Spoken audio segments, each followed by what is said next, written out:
لائے جی، حضور سید عالم علیہ الصلوۃ والسلام نے ارشاد فرمایا کہ جب تک بندہ اللہ کے بندوں کی مدد میں رہتا ہے نا، اللہ بھی اس کی مدد کرتا رہتا ہے۔ یعنی اگر آپ امت کے لیے سوچتے ہیں، کوئی امت کے لیے فکر پیدا کرتے ہیں، کچھ امت کی سوچیں لاتے ہیں، تو اللہ بھی مدد فرمائے گا۔ اور یہ بات اچھی طرح یاد رکھیں، جب بھی بندہ کوئی ایسا کام کرتا ہے نا جو خالص اللہ کی رضا کے لیے ہو، تو رب کی مدد ضرور آتی ہے۔ وَلَقَدْ نَصَرَكُمُ اللَّهُ بِبَدْرٍ وَأَنْتُمْ أَذِلَّةٌ۔ ہزارہا لوگ ہیں جو قرآن مجید کے مطالب سے آگاہ نہیں ہیں،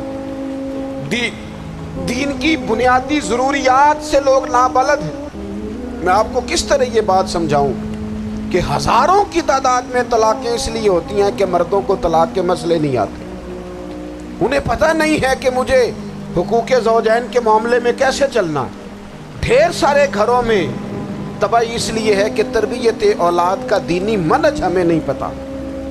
اپنا حصہ ملائیں دین کے کام میں۔ ایک آدمی کو اگر تو نمازی کرنے میں کامیاب ہو گیا، تیری زندگی بدل گئی۔ وہ دین بیزار لوگ جو ہمارے بیچ بیٹھ کے ہماری نوجوان نسل کو پگڑی اور داڑھی کا نام لے کے بنیادی طور پر دین سے دور کرتے، ایسے نوجوانوں کو دین کا پیغام محبت دے کر دین کے قریب کرنا ہماری ڈیوٹیوں کا حصہ ہے۔ ہمیں ذمہ داری کا احساس کرنا پڑے گا، ہمیں یہ خاص قدم اٹھانا پڑے گا، توجہ دینی پڑے گی۔ مساجد، مدارس، میں آپ سے عرض کروں، اتنی ڈٹ کے مخالفت ہوتی ہے نا مدرسوں کی، اتنی ڈٹ کے۔ میں ادارہ چلاتا ہوں، اس کے چلانے میں جو مشکلات ہیں وہ تو ہم بتا نہیں سکتے آپ کو، اس لیے کہ میری قوم، میرا اس قوم سے تعلق ہے جو نعت خواں امیر کرنا چاہتی ہے، مدرسے نہیں، نقیب خطیب پیدا کرنا چاہتی ہے، شعر و شاعری کی زندگی کو پروان چڑھانا چاہتی ہے۔ فقط ہمارا ان لوگوں سے تعلق ہے جو لاکھوں کروڑوں روپیہ محافل پہ لگائیں گے، اور قاری صاحب بیچارے اگر مسجد کا کوئی ہونے والا کام کسی وقت بتا دیں گے تو وہ بڑی مشکل آ جائے گی ان کے لیے۔ یہ کیسے ہو سکتا ہے، آپ نے یہ ڈیوٹی بتا دی۔ مدارس، اور جتنا اہم رول دین کو پھیلانے میں مدارس اسلامیہ کا ہے، اتنی زبردست، لوگوں کا خیال ہوتا ہے میری طرح کے لوگ شاید کام کرتے ہیں، ڈیوٹی کرتے ہیں۔ یہ 10-15 لوگ آپ کو نظر آتے ہیں جو آپ کو کہیں میڈیا پر یا ادھر ادھر ڈیوٹی کرتے، مخلص لوگ اپنی جگہ پہ، وہ بھی بڑا ہی کام کر رہے ہیں، جو میڈیا پہ آ کے بھی اخلاص سے اور درد دل سے کو دین کی، ان کی بھی کسی بات کی حوصلہ شکنی نہیں۔ لیکن ہزارہا اساتذہ جو مدارس میں بیٹھ کے پڑھاتے ہیں، جنہوں نے وہ سارے لوگ تیار، آپ سمجھ نہیں سکتے کتنا بڑا کام۔ حفظ کا استاد جو ہوتا ہے نا، اس کی ڈیوٹی 24 گھنٹے ہوتی ہے، فجر سے پہلے، اور اس نے بچوں کو اٹھانا ہے۔ تنخواہ تو ہم انہیں دینا نہیں نہ چاہتے جی، تنخواہ نہیں دی انہوں نے، ہمیں مولوی امیر نہ ہو جانا۔ مولوی نو تے سوٹ بھی 27ویں والی رات دے ہے تاکہ کدھر سوان کے عید والے دن پا نہ لوے، کیونکہ 27ویں تو بعد تے درزی پھڑتا ہی کوئی نہیں، کیوں حضرت؟ ایسے ہی ہے نا، اس وقت تو نہیں نہ لیتا۔ تو ہم چاہتے ہیں مولوی ہماری مرضی کے ہماری طرح کا سوٹ نہ پہن لے۔ مدارس کی مضبوطی آپ یہ دیکھ لیں، یہ صلاح الدین ایوبی کا تعلق بھلا کس چیز سے تھا؟ غوث اعظم کے مدرسے سے۔ حضور غوث اعظم کے مریدوں کی جماعت اس کے ساتھ شامل تھی۔ کون لوگ تھے جنہوں نے مدارس سے فیض پایا؟ رازی اور غزالی، حضور غوث اعظم، خواجہ اجمیر، یہ سب لوگ مدارس کے لوگ ہیں۔ کمزوریاں ہیں، غلطیاں ہیں، بہت ساری چیزوں کی اصلاح کی ضرورت ہے، لیکن یہ دین کا بہت بڑا قلعہ ہوتا ہے مدرسہ، لیکن اس کی مخالفت کی جاتی ہے۔ مجھے بتائیے، اگر مدرسوں میں کمزوریاں ہیں تو کالجوں یونیورسٹیوں میں نہیں ہیں؟ ہم نے کبھی مخالفت کی ہے بند کر دو سارے؟ لیکن لوگوں کا جب خیال آتا ہے، جب ہمارے ایک سابقہ وزیر صاحب تھے سر راہ، کسی دعوت میں میری ان سے ملاقات ہو گئی تو انہوں نے کہا مدرسوں کا کردار کیا ہے آج کے ماحول میں؟ میں نے انہیں کہا کہ مختلف کورسز آپ کراتے ہیں نا، تو اس کے لیے پھر مختلف ویکینسیز ہوتی ہیں جہاں بچوں کو مدرسے کا کورس کرایا جاتا ہے، تو استاد بننا ہوتا ہے، اس نے خطیب بننا ہوتا ہے، مسجد کی ڈیوٹی کرنی ہوتی ہے۔ میں نے کہا بالکل کوئی حکومت سرپرستی نہیں کرتی، لیکن اللہ کا فضل ہے۔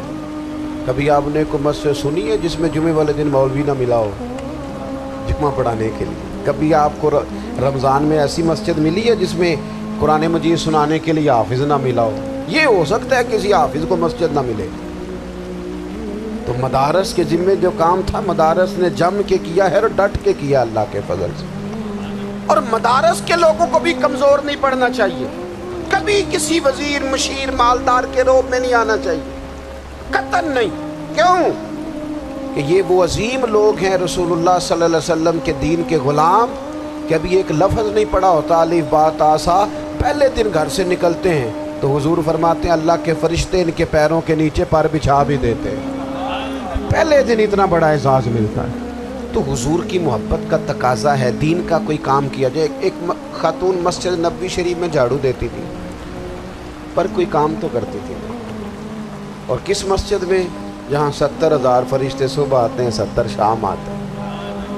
اس مسجد میں وہ خاتون جھاڑو دیتی تھی. بخاری ہے. جب ان کا انتقال ہو گیا صحابہ نے سوچا کہ حضور کو تکلیف ہوگی, بغیر بتائے جنازہ پڑھ دیا. حضور صبح تشریف لائے, تازی قبر دیکھی, اور محبوب وہ ہیں جو فرش پہ کھڑے ہو کے عرش کی خبریں دیتے ہیں. نبی پاک علیہ الصلوۃ والسلام نے فرمایا کہ مجھے اطلاع کیوں نہیں دی اس کے انتقال کی. یہ کرم دیکھو, کوئی ڈیوٹی تو کرتی تھی نا یار, پر خلوص سے, پر پیار سے, پر اللہ کو راضی کر دے, پر درد دل سے.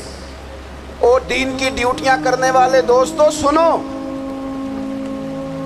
حضور صبح آئے, قبر کو دیکھ کر فرمایا مجھے کیوں نہیں بتایا, یا رسول اللہ آپ کو تکلیف دینا مناسب نہ جانا. تو قبر پہ کھڑے ہو کے حضور نے فرمایا صف بناؤ میں دوبارہ جنازہ پڑھاؤں گا. صف بناؤ میں دوبارہ جنازہ پڑھاؤں گا. کوئی ڈیوٹی تو. تیسرا تقاضا حضور کی محبت کا. سمجھو میں بس بڑی جلدی بات سمیٹنے لگا ہوں. حضور کی امت سے پیار کرو, یہ نبی پاک کی محبت کا تقاضا. حضور اس بندے سے بڑے راضی ہوتے ہیں جو حضور کی امت سے پیار کرتا ہے. آپ کو پتہ ہے حضرت جبریل امین علیہ السلام نے معراج کی رات حضور علیہ الصلوۃ والسلام سے عرض کی تھی کہ اللہ کی بارگاہ میں عرض کیجئے گا میری بھی ڈیوٹی لگ جائے آپ کی امت کے ساتھ محبت کرنے پر. تو یہ کیوں کہا تھا انہوں نے؟ علماء نے لکھا اس لیے کہا تھا کہ حضرت جبریل بھی جانتے ہیں کہ حضور کی امت سے محبت کی بات کی جائے نا تو نبی پاک راضی ہوتے ہیں. امت سے پیار کرو گے نا, امت سے. ایک صرف بات کا خیال رکھنا, عقیدہ برا ہو تو بات دوسری ہے, ورنہ میرے محبوب کی امت کا ایک ایک شخص جو مدینے والے کا کلمہ پڑھتا ہے, جو حضور کا غلام ہے, اس کے بارے میں اپنے دل میں گنجائش رکھنا, پیار رکھنا, وارفتگی رکھنا. او دوستو یہاں لوگ کس طرح گروہوں کو, جماعتوں کو سپورٹ کرتے ہیں. نبی پاک نے اس امت کی کثرت پر فخر بیان کیا اور حضور فرمانے لگے 120 صفیں جنتیوں کی ہوں گی, قیامت میں 80 صفیں صرف میری امت کی ہوں گی. میں کثرت امت پر فخر کروں گا. ان لوگوں سے پیار کرنا ہے, ان کے دکھ درد کو سمجھنا ہے. پتہ ہے آج کیا ہوتا ہے؟ آج ہمیں نا مختلف چھوٹے چھوٹے ملکوں میں بانٹ دیا گیا تو ہم کسی دوسرے مسلمان بھائی کا درد نہیں محسوس کرتے. ہم گھروں میں نہیں محسوس کرتے. پڑوسی پر ظلم ہو رہا ہو تو ہم کہنے پتر ساڈا نہیں مسئلہ, یہ مسئلہ ہے, تینوں کی لگے.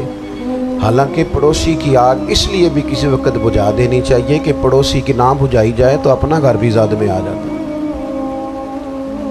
آج امت مسلمہ سے ہمیں بس لگا دیا گیا اپنے حصے کی روٹی کماؤ, اپنے حصے کی کوٹھی بناؤ, اپنے حصے کی گاڑی خریدو, اپنے حصے کا کام کرو. امت کا درد, امت کی بات, وحدت امت کا تصور, امت کا دوبارہ سے وہ شان ارسل رسولہ بالہدی ودین الحق لیظہرہ علی الدین کلہ, وہ تصور کب ہوگا؟ اس وقت ہوگا جب ہم بات امت کی کریں گے. نبی پاک علیہ السلام نے فرمایا مسلمان کی مثال ایک جسم کی طرح ہے. جسم کے ایک حصے کو تکلیف ہو تو سارا آزمائش میں آ جاتا ہے. مجھے بتاؤ یہ انگلی درد کرتی ہو, یہ انگلی جسم کا حصہ ہے نا, تو میرا خیال ہے دماغ یہ کہہ دے گا کہ انگلی کی درد ہے نا مینوں کی لگے, دل کہہ دے گا کوئی نہیں ٹینشن لینے انگلی کا مسئلہ ہے نا. ایسا نہیں ہوتا. بلکہ جب انگلی میں درد ہوتی ہے تو دماغ منصوبہ بندی کرتا ہے کہ اس کا علاج کیسے ہو سکتا ہے، دل پریشان ہوتا ہے، پیر چل کے جاتے، ہاتھ وہ دوائی وصول کرتے، دانت اسے چبا کر، حلق اسے نگل کر، معدہ اسے ذخیرہ کر کے جسم میں پھیلاتا ہے، پھر جا کے انگلی شفا پذیر ہوتی ہے۔ ایک حصے کو درد ہو تو سارا حصہ کام پہ لگ جاتا ہے۔ اسرائیل اگر تکلیف دے رہا ہے فلسطینیوں کو تو ہونا چاہیے تھا نا بعض مسلمان حکمرانوں کو نیند نہ آتی، وہ درد دل محسوس کرتے، ہونا چاہیے تھا نا کہ بعض لوگ یہاں ہم کیا کرتے ہیں بھلا بیٹھ کے، اب تو مجھے بعض چیزوں سے کوفت بھی ہونے لگا، ہم دیتے ہیں بیان مذمت، آپ کے بیان دینے سے کیا ہوگا، فلانے نے بھی بیان دے دیا، فلانے نے بھی کلپ دے دیا، یہ کیا کر رہے ہیں؟ یہ تو آپ زندہ رہنا چاہتے ہیں۔ وہ جس طرح آج کل ہمارے ہاں بہت ساری چونکہ جماعتیں ہیں تو کشمیر ڈے آتا ہے نا تو مل کے ریلی نہیں نکالی جا سکتی، سوال نہیں پیدا ہوتا، کیونکہ ہمیں جماعتوں کو زندہ رکھنا ہے۔ اس جماعت کی خبر الگ لگنی چاہیے، اس جماعت کی خبر الگ، تو ایسے کوئی انقلاب آئے گا؟ یاد رکھنا امت کو پوری کو ایک طاقتور آواز بننا پڑے گا، ہمیں تھوڑا تھوڑا اوپر اٹھ کے سوچنا پڑے گا۔